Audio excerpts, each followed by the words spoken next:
आणि आता पाहणार आहोत सविस्तर 100% बातम्यात। राज्याचे उपमुख्यमंत्री देवेंद्र फडणवीसांनी उद्धव ठाकरेंवर जोरदार हल्लाबोल केलेला आहे। उद्धव ठाकरे 2.5 वर्षात मंत्रालयामध्ये कधीच गेले नाही असं म्हणत त्यांनी पवारांच्या लोक माझे सांगाती या पुस्तकाचा दाखला देत ठाकरेंवर बाण सोडले। महाराष्ट्रामध्ये कर्नाटक पॅटर्न चालणार नसल्याचा दावा देखील यावेळी फडणवीसांनी केलाय। भारतीय जनता पक्षाची प्रदेश कार्यकारिणीच्या बैठकीत फडणवीसांनी उद्धव ठाकरेंवर जोरदार हल्लाबोल केलाय। ठाकरे गटानं न्यायालयामध्ये 8 याचिका दाखल केलेल्या होत्या, त्यातली एकही न्यायालयानं मान्य केलेली नाही असा घणाघात फडणवीसांनी केलाय। महाराष्ट्रामध्ये कोणताच कर्नाटक पॅटर्न चालणार नाही असा विश्वासही फडणवीसांनी व्यक्त केलाय। इथे एकच पॅटर्न चालेल, तो म्हणजे मोदी पॅटर्न। इथे एकच पॅटर्न चालेल, बीजेपी पॅटर्न। इथे एकच पॅटर्न चालेल, छत्रपती शिवरायांचा पॅटर्न। दुसरा पॅटर्न इथे चालू शकत नाही। शरद पवारांच्या लोक माझे सांगाती या पुस्तकातील उतार्याचा उल्लेख करत फडणवीसांनी ठाकरेंवर निशाणा साधलाय। आता वज्रमुठीच्या प्रमुखांनी वज्रमुठीच्या चेहऱ्याबद्दल हे 10 जे वाक्य या ठिकाणी लिहिलेले आहेत, मी खरोखर पवार साहेबांचे कोटी कोटी आभार मानतो। आपल्याला काही करण्याची आवश्यकताच नाहीये। सचिन वाझेला पोलीस दलामध्ये परत आणण्यावरूनही फडणवीसांनी उद्धव ठाकरेंवर हल्लाबोल केला। पवारांच्या राजीनाम्यावरून फडणवीसांनी जोरदार टोले हाणले। भाजपचे राष्ट्रीय अध्यक्ष जे.पी. नड्डा यांच्या मुंबई दौऱ्यावरती ठाकरे गटाचे आमदार संजय राऊत यांनी जोरदार टीकास्त्र सोडलेलं आहे। राऊतांच्या या टीकेला भाजपनं देखील जोरदार प्रत्युत्तर दिलंय। 2 दिवसांच्या महाराष्ट्र दौऱ्यावरती आलेले भाजपचे राष्ट्रीय अध्यक्ष जे.पी. नड्डा यांचं मुंबई आणि पुण्यामध्ये कार्यकर्त्यांनी जोरदार स्वागत केलं, तर दुसरीकडे संजय राऊतांनी मात्र तोफ डागली आहे। संजय राऊतांचा ठाकरे गट आणि भाजपमधलं सख्य सर्वांच्या परिचयाचं आहे, त्यामुळे संजय राऊतांनी आगामी महापालिका निवडणुकीचा संदर्भ लक्षात घेत घणाघाती टीका केली। इतकंच नव्हे तर हा मुंबई ताब्यात घेण्याचा प्रयत्न असल्याचा आरोपही राऊतांनी केलाय, तर राऊतांच्या या टीकेला भाजपनं सडेतोड उत्तर दिलंय। संजय राऊतला मुंबईत कुणी आलं की त्यांना वाटतं की आमची शिल्लक सेना किंचित होईल। मुंबई महापालिकेच्या लवकरच निवडणुका होण्याची शक्यता आहे। ठाकरे गटाला मुंबई पालिकेतली सत्ता कायम राखायची आहे, तर भाजपला त्यांचा झेंडा फडकवायचा आहे, त्यामुळे सत्ताधारी आणि विरोधकांमधला संघर्ष शमण्याचे चिन्ह दिसत नाहीयेत। आगामी महापालिका निवडणुकीमध्ये मुंबईत भाजपचा महापौर करण्याचा निर्धार भाजपचे राष्ट्रीय अध्यक्ष जे.पी. नड्डा यांनी केलेला आहे। भाजपला सत्तेची लालसा असल्यामुळे नड्डा यांनी असं वक्तव्य केल्याचा टोला काँग्रेसनं लगावलाय। भाजपचे राष्ट्रीय अध्यक्ष जे.पी. नड्डा बुधवारी मुंबई दौऱ्यावर होते आणि या दौऱ्यामध्ये त्यांनी भाजप पदाधिकारी आणि कार्यकर्त्यांना मुंबई महापालिका निवडणुकीच्या तयारीसाठी कामाला लागण्याचे आदेश दिलेत। मुंबई दौऱ्यावरती असताना भाजपचे राष्ट्रीय अध्यक्ष जे.पी. नड्डा यांनी मुंबई महापालिकेवर भाजपचा महापौर बसवण्याचा निर्धार व्यक्त केलाय। नड्डांच्या या निर्धारावर काँग्रेसनं जोरदार हल्लाबोल केलाय। योगेश सागर जी कह रहे थे टीएमसी का चुनाव आएगा तो हमारा मेयर बनेगा, हमारा मेयर ही बनना है।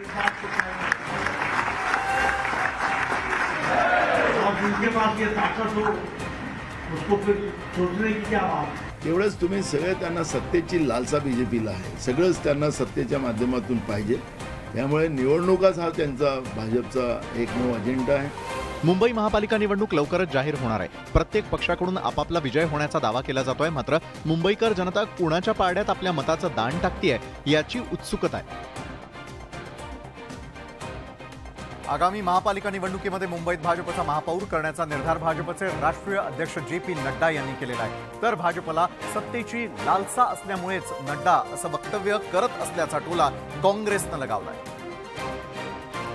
महाविकास आघाडीमध्ये इलेक्टिव्ह मेरिटवरती जागा वाटप होईल अशी भूमिका नाना पटोलेंनी घेतली आहे, त्यामुळे ठाकरे गटाला धडकी भरली आहे। कारण महाविकास आघाडीच्या जागा वाटपात ठाकरे गटानं लोकसभेच्या 20 मतदारसंघांवर दावा केलेला होता। 2019 मध्ये झालेल्या लोकसभा निवडणुकीत जिंकलेल्या 18 जागांसह 2 गमावलेल्या जागाही ठाकरे गटाला हव्यात, मात्र नाना पटोलेंनी ठाकरे गटाच्या 20 जागांच्या दाव्याला सुरुंग लावलाय। मागील लोकसभा निवडणुकीत अवघी 1 जागा जिंकलेल्या काँग्रेसलाही जागा वाटपात आता 16 जागा हव्यात।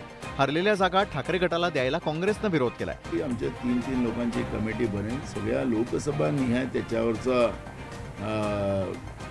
मेरिटच्या आधारावर निर्णय घेतला जाईल, हे तुम्हाला त्या दिवसांनी। हा गट जो आहे तो शिवसेना प्रमुख माननीय बाळासाहेब ठाकरे यांचा आहे आणि म्हणून ही जागा शिवसेनेचीच राहणार, उद्धव बाळासाहेब ठाकरे यांची। महाविकास आघाडीनं आतापासूनच लोकसभेची तयारी सुरू केली, मात्र कोणता पक्ष किती जागा लढवणार यावर लवकरच तोडगा निघण्याची चिन्ह काही दिसत नाहीयेत, त्यामुळे जागा वाटपातला तिढा महाविकास आघाडीच्या मुळावर येण्याची शक्यता निर्माण झाली आहे। ग्रामीण महाराष्ट्रामध्ये लोकप्रिय असलेल्या बैलगाडा शर्यतीचा मार्ग अखेरीस मोकळा झालेला आहे। सुप्रीम कोर्टानं बैलगाडा शर्यती विरोधात असलेल्या सर्व याचिका फेटाळत या शर्यतींना परवानगी दिली आहे। बैलगाडा शर्यतीला सुप्रीम कोर्टाकडून अभय मिळाल्यामुळे प्रेमींमध्ये आनंदाचं वातावरण आहे। भिर्रची आरोळी, त्यानंतर वायुवेगानं गाडा उडत जाणारे बैलजोडी आणि त्यानंतर एकच जल्लोष असं चित्र राज्याच्या ग्रामीण भागात पाहायला मिळतंय. यापुढेही बैलगाडा प्रेमींचा असाच उत्साह दिसणार आहे. सुप्रीम कोर्टाच्या घटनापीठानं बैलगाडा शर्यतीबाबत महत्त्वपूर्ण निकाल देताना कायद्यामध्ये सुधारणा करण्याचा राज्य सरकारांचा अधिकार अबाधित ठेवलाय. तमिळनाडूमध्ये जल्लीकट्टूची 100 वर्षांहून अधिक काळाची परंपरा आहे. हा खेळ तमिळनाडूच्या संस्कृतीचा भाग आहे की नाही हे ठरवण्याचं काम न्यायालयाचं नाहीये. विधिमंडळानं असं ठरवलं असेल की जल्लीकट्टू तमिळनाडूच्या संस्कृतीचा भाग आहे तर न्यायालय त्यापेक्षा वेगळी भूमिका घेऊ शकत नाही. या संदर्भात निर्णय घेण्याचा पूर्ण अधिकार विधिमंडळाला आहे. हीच बाब महाराष्ट्रातील बैलगाडा शर्यत आणि कर्नाटकमधील कंबाला या खेळांनाही लागू होते असं मत घटनापीठानं व्यक्त केलेलं आहे. आणि आमच्या आयुष्यात आज खऱ्या अर्थानं अनेकदा दुसऱ्यांदा दिवाळी साजरी करायची वेळ आली. सुप्रीम कोर्टानं बैलगाडा शर्यती विरोधात असलेल्या सर्व याचिका फेटाळून लावल्यात. बैलगाडा शर्यतीला सुप्रीम कोर्टाचं अभय मिळाल्यामुळे बैलगाडा शर्यतीतील कायद्याचा अडथळा दूर झालाय. सुप्रीम कोर्टानं बैलगाडा शर्यती विरोधातील याचिका फेटाळून लावल्यानंतर राज्यभरामध्ये बैलगाडा शर्यत प्रेमींनी एकच जल्लोष केलेला आहे. तर एकीकडे बैलगाडा शर्यत प्रेमी खुशीत आहेत तर दुसरीकडे या निर्णयाचं श्रेय घेण्यासाठी राजकारण्यांमध्ये चढाओढ लागल्याचं देखील पाहायला मिळतंय. बैलगाडा शर्यत प्रकरणी सुप्रीम कोर्ट काय निर्णय देणार याकडे अवघ्या राज्याचं लक्ष लागून राहिलेलं होतं. सुप्रीम कोर्टाच्या निकालामुळे बैलगाडा प्रेमींना आकाश ठेंगणं झालंय. एकीकडे बैलगाडा शर्यत प्रेमी खुशीत आहेत तर दुसरीकडे या निर्णयाचं श्रेय घेण्यासाठी राजकारण्यांमध्ये चढाओढ लागल्याचं पाहायला मिळत आहे. हा निर्णय आलेला आहे तो आज आनंदाचा निर्णय आणि हे तमाम बैलगाडा मालकांचं, बैलगाडा शौकीनांचं, बैलगाडा प्रेमींचं यश आहे. हा खूप छान उपक्रम असतो पण तो आपण सगळ्यांनी करावाच आणि तो आपण सगळ्यांनी सुरक्षिततेने करावा एवढीच माझी आयोजकांना विनंती. सर्वोच्च न्यायालयाने महाराष्ट्र सरकारने तयार केलेला कायदा हा पूर्णपणे वैध ठरवलेला आहे. त्यामुळे आता बैलगाडा शर्यत ही पूर्णपणे चालणार आहे. बैलगाडा शर्यतीला मान्यता मिळावी म्हणून विविध राजकीय पक्षाच्या नेत्यांनी प्रयत्न केल्याचं पाहायला मिळालं. 2021 मध्ये सुप्रीम कोर्टाच्या निर्णयानंतर अशाच प्रकारे राजकारण्यांमध्ये श्रेय घेण्यासाठी चढाओढ लागल्याचं चित्र होतं. आता पुन्हा एकदा तेच चित्र निर्माण झाल्याचं पाहायला मिळत आहे. त्र्यंबकेश्वर मंदिरामधील कथित वाद शांत होत असताना आता या प्रकरणामध्ये आखाडा परिषदेनं देखील उडी घेत या प्रकरणाच्या सत्य शोधनासाठी स्वतंत्र समिती गठीत केलेली आहे. ही समिती या प्रकरणावरती आपला स्वतंत्र अहवाल देखील सादर करणार आहे. नाशिकच्या त्र्यंबकेश्वर मंदिराच्या परिसरातून उरूस जात असताना धूप दाखवण्याचा प्रयत्न केला गेला. त्यावरून वाद निर्माण झालाय. ग्रामस्थांनी आणि स्थानिक नागरिकांनी हा प्रश्न एकोप्यातून सोडवण्याचा निर्णय घेतला आणि हे प्रकरण मिटवण्याचा प्रयत्न केलेला आहे. मात्र आता या प्रकरणात थेट आखाडा परिषदेनंच उडी घेत या प्रकरणाची स्वतंत्ररित्या चौकशी करण्याचा निर्णय घेण्यात आलाय. तर या घटनेचं राजकारण केलं जात असल्याचा आरोप त्र्यंबकेश्वरच्या नागरिकांनी केलाय. ये परंपरा है प्राचीन काल की कि ये अचानक घटना दुर्घटना है. इसके पीछे क्या है उसकी जानकारी करके 1 तारीख को समिति अखाड़ा परिषद को पुणे देगी. गावाची शांतता झाली सगळी गोष्ट त्या राजकीय मंडळींच्या भूमिकेत गावातली मंडळी जास्त सहभागी झाली नाही. या प्रकरणामध्ये आता सरकारनं SIT स्थापन करत या प्रकरणाची चौकशी करणार असून हे पथक शुक्रवारी त्र्यंबकेश्वरमध्ये येणार आहे. पदयात्रा करत शिर्डीमध्ये जाणाऱ्या साई भक्तांसाठी एक खुश खबर आहे. कारण पदयात्री साई भक्तांसाठी राज्य सरकार 3 ठिकाणी आरामगृह उभारणार आहे. पर्यटन मंत्री मंगल प्रभात लोढा यांनीच ही माहिती दिली आहे. शिर्डीच्या साईबाबांचे राज्यामध्ये हजारो भाविक आहेत. अनेक भाविक नेहमी शिर्डीला जात असतात. यातले काही भाविक तर पदयात्रा करत शिर्डीला जातात. मुंबईसह राज्यातील विविध भागातील भाविक पदयात्रा करत साईबाबांच्या पालखीसह शिर्डीला जातात. या पदयात्री साई भक्तांसाठी राज्य सरकार 3 मोठी आरामगृह उभारणार आहे. लवकरच 3 ठिकाणी साईबाबा भक्त आरामगृह तयार केली जाणार आहेत. पाय शिर्डीच्या दर्शनासाठी जाता त्यासाठी आपण 3 ठिकाणे मुंबईतून शिर्डीपर्यंत 3 ठिकाणी त्यांच्यासाठी आपण आरामगृह उभा करणार आहे. ही आरामगृह तयार झाल्यास पदयात्रा करत शिर्डीला जाणाऱ्या साई भक्तांना मोठा दिलासा मिळणार आहे. आर्यन खान ड्रग्ज प्रकरणामध्ये सीबीआयनं NCB अधिकारी समीर वानखेडेंभोवती फास आवाळायला सुरुवात केलेली आहे. तरी देखील अटकपूर्व जामीन न घेण्याचा निर्णय समीर वानखेडेंनीच घेतलेला आहे. तर वरिष्ठ अधिकारी ज्ञानेश्वर सिंगांबरोबरच वानखेडेंनी देखील षडयंत्र रचल्याचा आरोप केलेला आहे. याआधी समीर वानखेडेंनी ज्ञानेश्वर सिंगांवर अॅट्रॉसिटीची तक्रार दिलेली होती. तेव्हापासूनच या दोन्ही अधिकाऱ्यांमध्ये वाद रंगला होता. त्याचाच राग मनात ठेवून घेत ज्ञानेश्वर सिंगांनी आपल्या विरोधात षडयंत्र रचलं असा आरोप वानखेडेंनी केलाय. ज्ञानेश्वर सिंग यांना आर्यन खानसह सर्व आरोपींबाबत प्रत्येक मिनिटाचे अपडेट्स दिले जात होते असा दावा वानखेडेंनी केलाय. दिल्ली उच्च न्यायालयामध्ये दाखल केलेल्या याचिकेत वानखेडेंनी याबाबतचे पुरावेही जोडलेत. शिवाय अटकपूर्व जामीन घेणार नसल्याचं म्हणत कोणत्याही चौकशीला सामोरं जाण्याची तयारी असल्याचंही समीर वानखेडेंनी न्यूज 18 लोकमतशी बोलताना सांगितलं. कोल्हापूरच्या सरनोबतवाडी ग्रामसभेत सत्ताधारी आणि विरोधकांमध्ये तुफान हाणामारी झालेली आहे। यावेळी दोन्ही गटांनी एकमेकांवर खुर्ची भिरकावल्या। यापूर्वी अशाच काहीशा राड्यामुळे ग्रामसभा 2 वेळा तहकूब करण्याची वेळ आली होती। कोल्हापूरच्या सरनोबतवाडी ग्रामसभेला अक्षरशः रणांगणाचं स्वरूप आलेलं होतं। ग्रामसभेत निधी वाटपावरून सत्ताधारी आणि विरोधकांमध्ये वाद झाला। या वादानंतर सत्ताधारी आणि विरोधक आमने सामने आले आणि यावेळी इथे असलेल्या खुर्च्या एकमेकांवर भिरकावण्यात आल्या। या खुर्च्या अनेकांना लागल्या।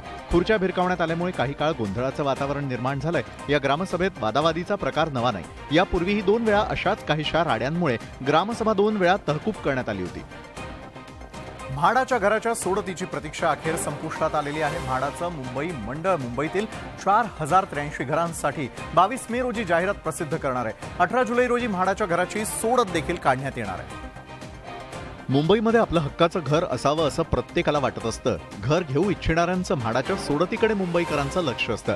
या सर्वांची प्रतीक्षा संपली असून म्हाडाच्या 4083 घरांसाठी सोडत निघणार आहे। यात अत्यल्प गटासाठी 2788, अल्प गटासाठी 1022, मध्यम गटासाठी 132, उच्च गटासाठी 38 घरांसाठी ही सोडत निघणार आहे। यातील 102 घरं विखुरलेली आहेत। येत्या 22 मे पासून नोंदणी, अर्ज विक्री, स्वीकृतीच्या प्रक्रियेस सुरुवात होणार आहे। अनामत रकमेसह अर्ज भरण्याची अंतिम मुदत 26 जून रोजी संपणार आहे, तर 18 जुलै रोजी वांद्रे पश्चिम इथल्या रंगशारदा सभागृहात सोडत काढण्यात येणार आहे। माध्यमिक व उच्च माध्यमिक शिक्षण संचालनालयानं 11वी ऑनलाईन प्रवेश प्रक्रियेचं वेळापत्रक जाहीर केलेलं आहे। 25 मे पासून विद्यार्थी नोंदणी आणि ऑनलाईन अर्जाचा पहिला भाग भरता येणार आहे आणि त्याआधी 20 ते 24 मे दरम्यान विद्यार्थ्यांना प्रवेश अर्ज भरण्याचा सराव देखील करता येणार आहे। 2023-24 या शैक्षणिक वर्षातील 11वीच्या ऑनलाईन प्रवेशाचं वेळापत्रक शिक्षण संचालनालयानं जाहीर केलेलं आहे। मुंबई महानगर प्रदेश, पुणे, पिंपरी चिंचवड, नाशिक, नागपूर आणि अमरावती महानगरपालिका या क्षेत्रातील कनिष्ठ महाविद्यालयांसाठी केंद्रीकृत ऑनलाईन प्रवेश प्रक्रियेचं वेळापत्रक जाहीर करण्यात आलेलं आहे। 20 ते 24 मे दरम्यान नोंदणी, ऑनलाईन अर्ज भरण्याचा सराव करता येणार आहे। 25 मे पासून 10वी निकालापर्यंत प्रत्यक्ष नोंदणी आणि अर्ज भरता येणार आहे। 25 मे पासून पुढे 10वी निकालानंतर 2 दिवस अर्जातील माहिती तपासून प्रमाणित करण्यात येणार आहे। 20 मे पासून 10वीच्या निकालापर्यंत कनिष्ठ महाविद्यालय नोंदणी करता येणार आहे। 10वी निकालानंतर 5 दिवस कॉलेज पसंतीकरण नोंदवता येईल। एसएससी निकालानंतर 5 दिवस कोर्टाअंतर्गत प्रवेश सुरू होणार आहेत। एसएससी निकालानंतर 10 ते 15 दिवस पहिली नियमित प्रवेश फेरी सुरू होणार आहे। त्यानंतर 7 ते 9 दिवस दुसरी नियमित प्रवेश फेरी, तर त्यानंतर 7 ते 9 दिवस तिसरी नियमित प्रवेश फेरी होणार आहे। ऑगस्ट अखेरपर्यंत 11वीची प्रवेश प्रक्रिया पूर्ण करण्याचं लक्ष्य असल्याचं शिक्षण संचालक विभागाकडून ठरवण्यात आलंय। कर्नाटकमधील काँग्रेसचा मुख्यमंत्री पदाचा पेच अखेर सुटलेला आहे। सिद्धरामय्या हेच आता कर्नाटकचे नवे मुख्यमंत्री असणार आहेत, तर DK शिवकुमार उपमुख्यमंत्रीपदी विराजमान होणार आहेत। कर्नाटक विधानसभा निवडणुकीमध्ये दिमागदार विजय मिळवल्यानंतर तब्बल 6 दिवस मुख्यमंत्री कोण होणार यावरून काँग्रेस पक्षामध्ये काथ्याकूट सुरू होता। सिद्धरामय्या आणि DK शिवकुमार यांच्यात या पदासाठी रस्सीखेच होती। अखेर यात सिद्धरामय्या यांनी बाजी मारली असून काँग्रेस पक्ष श्रेष्ठींनी त्यांच्या पारड्यात आपलं मत टाकलंय। सिद्धरामय्या हे कुरुबा समाजाचे मोठे नेते असून 1983 साली त्यांनी पहिल्यांदा विधानसभा निवडणूक जिंकली आणि त्यानंतर बराच काळ ते JDS मध्ये होते। 2006 साली त्यांनी काँग्रेसमध्ये प्रवेश केला। 2 वेळा ते कर्नाटकचे उपमुख्यमंत्री राहिले होते, तर 2013 ते 2018 या कालावधीमध्ये ते कर्नाटकचे मुख्यमंत्री होते। अखेर 5 वर्षांनंतर पुन्हा एकदा ते कर्नाटकच्या CM पदावर विराजमान होणार आहेत। 20 मे रोजी त्यांचा शपथविधी होणार आहे, तर DK शिवकुमार हे उपमुख्यमंत्री पदाची शपथ घेणार आहेत। या शपथविधी सोहळ्यात काही मंत्री सुद्धा शपथ घेणार असल्याचं सांगण्यात येत आहे। बहुचर्चित एसटीची ई-बस छत्रपती संभाजीनगरवरून पुण्याच्या दिशेनं रवाना झालेली आहे। ही बस अत्याधुनिक सुविधांनी परिपूर्ण आहे। छत्रपती संभाजीनगरच्या मध्यवर्ती आगारात पहिली वातानुकूलित इलेक्ट्रिक बस दाखल झालेली असून छत्रपती संभाजीनगर ते पुणे मार्गावर ही शिवाई नावाची ई-बस धावली आहे। 4.5 तासात या बसद्वारे पुणे गाठता येणार आहे। या बसमध्ये अत्याधुनिक सुविधा आहेत। ही बस संपूर्ण वातानुकूलित असून त्यात वायफायची सुविधा आहे। बसमध्ये 2 मोठ्या स्क्रीन, प्रत्येक आसनाजवळ मोबाईल चार्जिंग सुविधा, प्रत्येक आसनाजवळ स्वतंत्र लाईट, स्वयंचलित दरवाजा, 6 CCTV कॅमेरे आणि बटन दाबताच मदतही मिळणार आहे। अशा प्रकारे अत्याधुनिक सोयी सुविधांनी सज्ज 3 बस या आगारात दाखल झाल्या। छत्रपती संभाजीनगर विभागाला एकूण 207 बस मिळणार आहेत। या बसमुळे प्रवाशांचा प्रवास आरामदायी आणि सुखकारक होणार आहे।